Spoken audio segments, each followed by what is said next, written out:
जय श्री कृष्ण। धार्मिक व्रत कथा में आपका दिल से स्वागत है। आज हम सुन रहे हैं राम सापीर की सुंदर और प्यारी कथा। श्री रामदेव जी का जन्म 1409 में भाद्रपद मास की दूज को राजा अजमाल जी के घर हुआ। उस समय सभी मंदिरों में घंटियां बजने लगी। तेज प्रकाश से सारा नगर जगमगाने लगा। महल में जितना भी पानी था वह दूध में बदल गया और महल के मुख्य द्वार से लेकर पालने तक कुंकू के पैरों के पदचिन्ह बन गए थे। महल के मंदिर में रखा शंख श्वेत ही बज उठा और उसी समय राजा अजमाल जी को भगवान द्वारकानाथ के दिए वचन याद आए। एक बार पुण्य द्वारकानाथ की जय बोलो। इस प्रकार से द्वारकानाथ ने राजा अजमाल जी के घर अवतार लिया। भगवान ने जन्म लेकर अपनी बाल लीला शुरू की। एक दिन भगवान रामदेव व ब्रह्मदेव अपनी माता के गोद में कह रहे थे। माता मैना दे उन बालकों का रूप निहार रही थी। प्रातःकाल मनोहरी दृश्य भी सुंदरता बढ़ रहा था। उधर दासी गाय का दूध निकाल कर लाई और माता मैना दे हाथों में बर्तन देते हुए इन्हीं बालकों के क्रिया में रम गई थी। अब माता बालकों को दूध पिलाने के लिए दूध को चूल्हे पर चढ़ाने के लिए जाती। माता जो ही दूध को बर्तन में डालकर चूल्हे पर चढ़ाती, उधर रामदेव जी अपनी माता को चमत्कार दिखाने के लिए वीरमदेव जी के गाल पर चुमटी भरते। इससे वीरमदेव को क्रोध आ जाता तथा वीरमदेव बदले की भावना से रामदेव जी को धक्का मार देते, जिससे रामदेव जी गिर जाते और रोने लगते। रामदेव जी के रोने की आवाज़ सुनकर माता मैना दे दूध को चूल्हे पर ही छोड़कर आती, रामदेव जी को गोद में लेकर बैठ जाती। उधर दूध गर्म होने के कारण गिरने लगता। माता मैना दे जो ही दूध गिरता देखती वह रामदेव जी को गोदी से नीचे उतार कर दूध की तरफ जाने लगी, तो उतने में ही रामदेव जी ने अपना हाथ बढ़ाया और दूध की ओर करके अपनी देव शक्ति से उस बर्तन को चूल्हे से नीचे उतार दिया। यह चमत्कार देखकर माता मैना दे वहीं पर बैठ अजमाल जी व दासी सभी द्वारकानाथ की जय जयकार करने लगे थे। एक दिन रामदेव जी महल में बैठे हुए थे। उस समय रामदेव जी 4 वर्ष के थे। एक घुड़सवार को देखकर रामदेव जी ने बाल हट किया कि मुझे भी घोड़ा चाहिए। रामदेव जी को मनाने के लिए माता ने खूब जतन किए। पीने के लिए दूध, खेलने के लिए हाथी, घोड़े, ऊंट आदि खिलौने सामने रखे, किंतु अपने बाल हट को रामदेव जी ने नहीं जोड़ा। माता ने दासी को भेजकर राजघराने के दर्जी को बुलाया, समझाया कुंवर रामदेव के लिए कपड़े का घोड़ा सुंदर सा बना कर लाओ। लीला यानी हर कपड़े का झूलन लगाकर लाना। माता जी ने दर्जी को सुंदर सुंदर कपड़े दिए। कहा, जाओ इन कपड़ों से घोड़ा तैयार करके लाओ। अब दर्जी के मन में लालच आ गया। उसने पुराने कपड़े का घोड़ा बनाकर ऊपर हरे रंग की झूलन लगा दी। घोड़ा लेकर राज दरबार पहुंचा, रामदेव जी के सामने रखा। तभी रामदेव जी ने अपना हठ तोड़ा।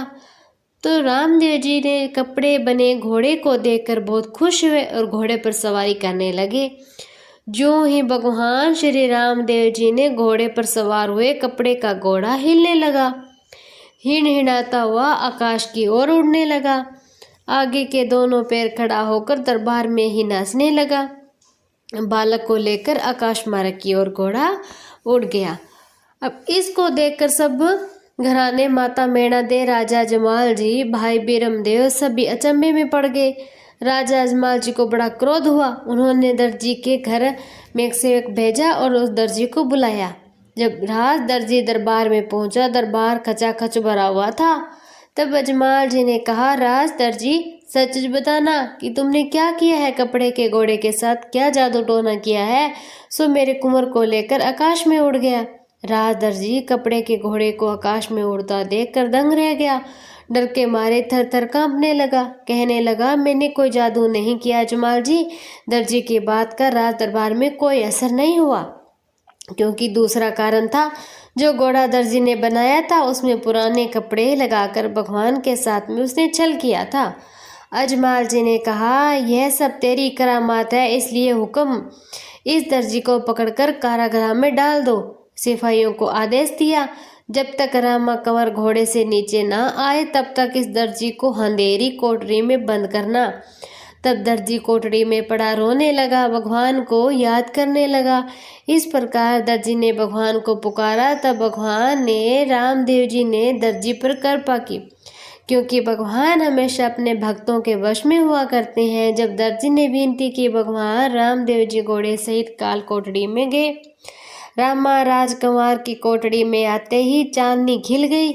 रामदेव जी ने दर्जी से कहा, तुमने पुराने कपड़े का घोड़ा बनाया था ना, इसीलिए तुम्हें इतना कष्ट उठाना पड़ा है। जा, मैंने तेरे सारे पाप खत्म किए। तुमने घोड़ा बहुत सुंदर बनाया और हरे रंग की रेशमी झूलन ने मेरा मन मोह लिया। हे दर्जी, आज से ये कपड़े का घोड़ा और नीले घोड़े के नाम से प्रसिद्ध होगा। जहाँ पर मेरी पूजा होगी वहीं पर मेरे इस साथ इसे घोड़े की भी पूजा होगी। बाबा रामदेव ने बचपन में अपनी माँ मेणा दे से घोड़ा मंगवाने की जिद की। बहुत समझाने पर बालक रामदेव जी न माने का। आखिर थक हार कर माता ने उनके लिए एक दर्जी रूपा दर्जी से एक कपड़े का घोड़ा बनाने का आदेश दिया था। साथ ही राज उस दर्जी को कीमती वस्त्र भी घोड़े बनाने के लिए दिए थे। घर जाकर दर्जी के मन में पाप आ गया था। इतना ही नहीं, आकाश में उड़ने लगा। फिर दर्जी को भी अपनी सारी बातें याद आई। दर्जी ने रामदेव जी से माफ़ी मांगी। कहा उसने घोड़े में धोखाधड़ी की थी, आगे से ऐसा न करूँगा, ये वचन देता हूँ। यह सुनकर रामदेव जी ने वापस धरती पर उतर आए और दर्जी को क्षमा भी कर दिया। फिर एक दिन की बात, जब रामदेव जी बड़े हो गए थे, माँ सुगना भेड़ा को लाने के लिए रत्ना राय का पोंगलगढ़ में गया। तो रामदेव जी की बहन सुगना का विवाह पोंगलगढ़ के कुंवर उदय सिंह पड़िहाल के साथ हुआ था।